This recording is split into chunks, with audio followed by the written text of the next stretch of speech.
The story of Hollowmere Lantern. The villagers of Hollowmere always spoke in hushed tones when night fell. Once the sun sank behind the misty hills, even the bravest would quicken their steps, clutching their cloaks tight. For in the heart of Hollowmere stood an ancient lantern, tall, iron wrought, and forever lit with a pale blue flame that neither wind nor rain could quench. No one knew who kept it burning, but it had never gone out, not once in 100 years. Long ago, it was said the lantern had been placed there by a woman named Iriloon. She was a quiet herbalist who lived alone at the edge of the moor, known for curing the sick and soothing the dying. But when a fever swept through the village and took her family, Ira disappeared into the fog. Weeks later, the lantern appeared on the old well in the village square, its flame faint but constant. Some said Ira's spirit returned to guide lost souls home. Others whispered it was a warning not to linger after dark. One stormy evening, a young man named Corinne decided to test the legend. He was tired of fear and superstition,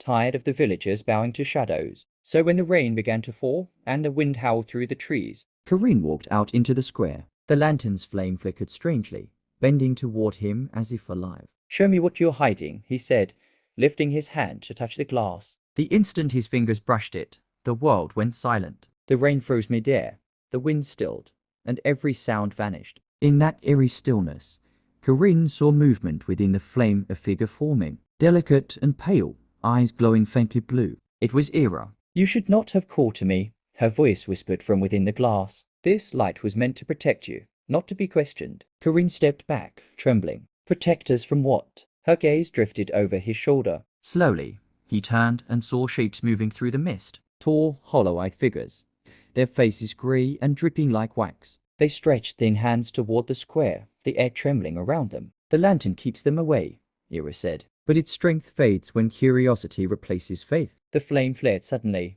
bursting into a blinding blue light. Corinne shielded his eyes, and when he opened them, dawn was breaking. The square was empty. The lantern burned quietly, just as before. Corinne never spoke of that night. But from then on, he was the one who tended the lantern, polishing its frame and whispering thanks to it every dusk. The villagers noticed that since then, the fog around Hollowmere seemed thinner, the nights quieter, and though none dared to ask what he saw, they all knew one truth.